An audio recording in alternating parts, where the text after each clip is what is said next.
Hey, this is Jarvis DeBerry with the Times-Picayune, and I am here back with Tim Morris for Common Ground. Tim, the Republicans in the Senate are now suggesting that there's a new bill for health care, and one of our own, Senator Bill Cassidy, is the lead author of this bill, one of the lead authors in the bill. There are some experts who say of all the proposals, this is the absolute worst one of all. And that it will probably do harm to more people who already have health coverage. I want to know if you agree with that, and if you do, what is the point of this whole thing? Well, so I'm going to start off with something I think that we can agree on, and that is, as happened with the most recent attempt to repeal and replace Obamacare, that they're not going through the process. And this is why John McCain voted against the most recent one, saying, you know, there were no hearings, there's been no real debate, and this bill that Bill Cassidy and Lindsay Graham, about a week ago, they presented 140 pages or so. People have not really had a chance to review it. The Congressional Budget Office has not yet had a chance to say how much it's going to cost and how many people are covered and not covered. So as we talk about some of the details about the bill, I just want to start at the beginning saying it bothers me that we're back to this point. It's purely partisan. There's like one hearing scheduled maybe next week, and then there's a deadline for them to vote because they need to get it done by September 30th if they're going to do it with a simple majority of 51 votes. So yeah. I want to hear what you think about the bill, and we'll talk about that, but from the beginning I'm saying the process is a problem. And obviously the process is designed to just get something done. Have they decided that getting something done is better than getting nothing done, even if something they get done is considered disastrous by some people? Well, so as we've seen for years now, the Republicans promised to repeal Obamacare, and so that they're trying to live up to that pledge. And so in a lot of ways, before they had control and before they had the White House, they could pass the repeal, but they didn't pay much attention to the replace, and so we're back at that point. I do want to say that I think that what the Republicans are trying to do is to restore some reality to the fact that our system, our healthcare system, is out of control. Spending, the costs continue to go up and up and up, and I think they're saying, look, people need to pay for this and know what's being paid for, as opposed to just expecting the federal government to continue to put money in. That being said, surprisingly, Cassidy's bill would really hurt Louisiana. I think there's like $8 billion that will be lost through Medicaid funding over the long haul of this. We don't know yet how many thousands of people may lose their coverage or how the rates would go up. So we're back to this thing we're saying that we should have this debate. I totally agree the Republicans should say we're not addressing the real problem, but just throwing anything out there is not the way to go about it.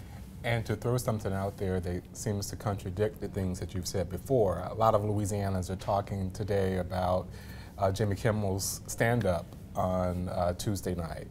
And he came out and said that Bill Cassidy lied to me, that he said that any bill was going to pass the Jimmy Kimmel test. Kimmel's son was born with congenital heart disease and had to have several surgeries in order to stay alive, and said that, you know, any bill that he supported would help people in the situation that Jimmy Kimmel and his family were in. And so now he says, you lied to me, and what's up with that? This is a bad week for our senator, our senior senator, in that Jimmy Kimmel has a huge audience, and he basically says, he lied to my face. Yeah. And that don't use my name anymore, that the only test I care about is a lie detector test, and you're not telling the people. In addition, the governor of Louisiana has said, I don't want this, and also the Department of Health and Hospitals Secretary has says it's going to hurt a lot of people. So he's going to be hearing a lot from people in his state saying, why are you doing this? And again, I think that the impulse here is to say, by putting things back closer to the people who it's impacted by it, is a good thing. That's how government should work. That just a one-size-fits-all thing should not do. But in the end, what they're trying to do is to pull back money and basically saying now the states need to take it over. And we kind of know where Louisiana is. We have a lot of temporary taxes going on right now, and I fear that the healthcare thing will become a lot like TOPS, in that from one year to the next, we don't know how many people will cover. We don't know at what point of the year that they will stop having coverage. So I would go back to the thing that I think there are some legitimate points that need to be addressed, and that if we had a real honest debate about it, that might happen. And another bad thing I think that this Republican bill by Cassidy and Graham is doing is that they've now cut off. There was a bipartisan effort by 10 governors, Democrats and Republicans, working with Democrats and Republicans in Congress, and they have now stopped that because they're going to focus on the Cassidy-Graham bill. And I would like to see some bipartisan agreement on this, because Correct. I think we won't be arguing for another 7 years. I mean, no matter what your position is on the Affordable Care Act or Obamacare, I think we can all agree that it was exhaustively talked about and debated. There were public hearings, there were people could give input,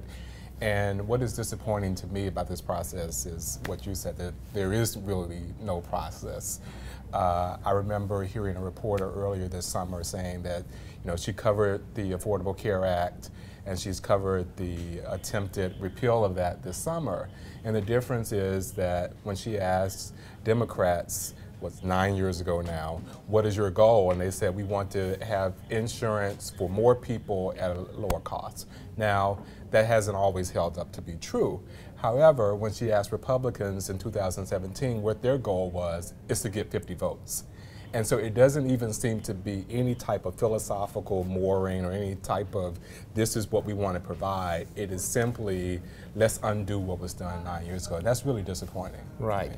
Because, as I said, there are real problems. And even, you know, Bill Clinton during the election said this is crazy because people's rates are going up and they will continue to go up. And that's why I'm saying that for something that's so important, in which we're talking about millions of people being impacted, why we can't have just a real debate. And if Bill Cassidy does want to explain why Jimmy Kimmel is wrong about this, then give him the chance to do that. Right now, my understanding is there's one hearing next week, that it will only be Cassidy and Graham who have been invited to speak. There are no experts. Correct. And hopefully we will have the Congressional Budget Office numbers by then, which will tell us something, although that's still in dispute. But let's have a real honest discussion about these situations in which there are people who just cannot afford health care. There will be people who will stop if they remove the mandate in Obamacare. There will be people who would just drop their insurance because they figure I'm healthy and I don't need it. Correct. Correct. My biggest issue with people's opposition to the Affordable Care Act is that they haven't been able to explain how they're going to keep the good parts, such as, you know, allowing children to stay on their parents' health insurance to age 26, not discriminating against people with pre-existing conditions, right? And at the same time do away with the mandate that everybody has to get insurance, you know. And I've not heard anybody logically explain to me how that's going to work. And it seems to be purely, as you put it earlier, partisan politics at play, and too little emphasis on, okay, what is best for the welfare of the people, not only in the United States, but even in our own particular state. It seems that Cassidy himself is voting against the interests of his own people. And this is a doctor in Louisiana. Right. And he's not up for election immediately, but at some point he will be, and that would be a question. And I also think that this may be more about Bernie care than Obamacare, because there's a fear that we're going to have just a single payer, socialism. Lindsay Graham says you have a choice between federalism and socialism. Let's have that choice. Let's have that debate. Yeah, let's talk about it. So one thing I'm sure that we can agree on is that this is a hugely important issue. It will be decided within the framework of the next week. And so we just encourage people to read as much as you can, find out as much as you can, you know, call your congressmen, call your senators, and let's see if we can't really have an honest debate. But one of the things Jimmy Kimmel said was that Congress is expecting us to treat this like an iTunes service agreement, and that nobody's going to read it and nobody's going to pay attention to it. Agree. But we can all hope that we do pay attention to it and let our congressmen know what we think about it. Well, so we'll see what happens. Thank you so much for tuning in. I'm Tim Morris with Jarvis DeBerry. Thanks for visiting us on this edition of Common Ground.